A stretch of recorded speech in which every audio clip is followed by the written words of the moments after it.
Kayyanni gaafa soddomii sagalii kan ettira bilisa baase sanii nutti shororkeessummaadhaaf farrisa ettira baase bilisa. Wakati boonye kan namaa dadhabne ati nurraa hiiki kiyyoon qabamne sanirraa saneen ittuu sanan kanne shakkamaa taane rakkanne. Nuti deddeebite dubbiin lafarraa hiyyeecha boochifte kunoon agarra maasaa qonnaa dureessi fudhate bowwe hiyyeessi gubatte. Inni sobaan lafa nurraa fudhatu misooma goona jedha yoo kakatu tarsiimoon qonnaa hafeera taranaa jedha hawaasni bara.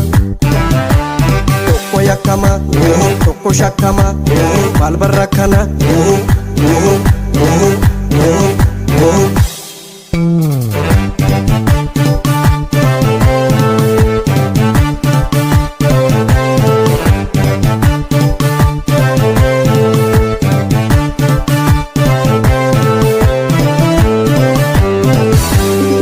Meeqatu lafa dhabee rakkate warshaan dureessa biyyoormaa fudhate imimmaan hiyyeessaa cubbuu qaba maayii nama dhaqqaba.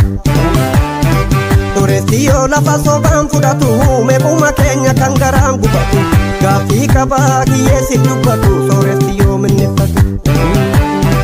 Lafa bittaaf gurgurriyoon kan hafe dureessi gurrate kinoorra rafe inni kun kiraa manaa bowwa dhabe namni jireenya dadhabe.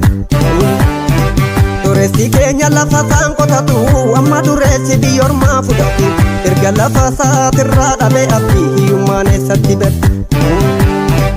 Achi lakki waan jiru argi dubbadhu haqqi.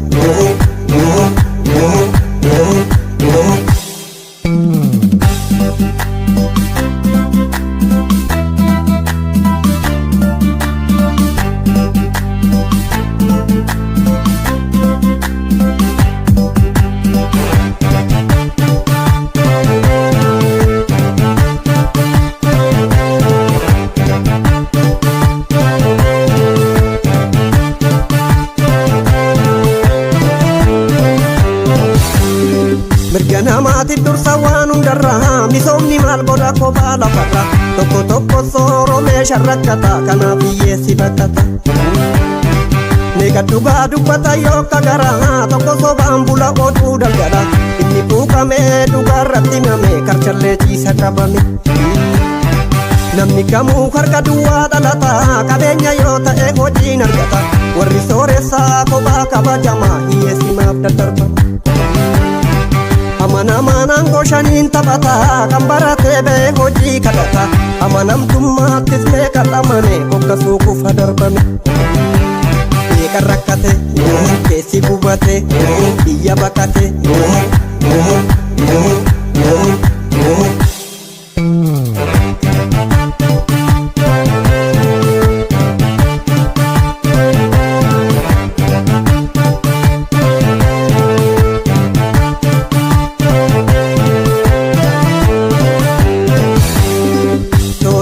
Lafa hiyyeessa kennaa hiyyeessa moo bakka sanaa buqqisa erga yoomiti dureechi biyyoormaa rakkataa keenya guddisa.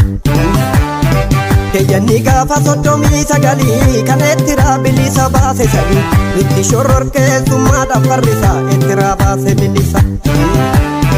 Meequma keenya mirga saafalmataa xiqqaa guddaa marti garaa gubata kana dubbannaan dubbiin nutti cimte gidiraan nurra bubbulte. Sirna haasee keessas rakkoon dabarree lafuma teenyarra sisoo safarree lafa abbaa qabduu nuguusni fudhate ciisa nyaannutti taphate. Qotee bulaaf lafti jedhee dubbate aangoo koruu sirni darbuu malate takka bubbullaan dubbii nutti cimse qonna awraa shilliqimse.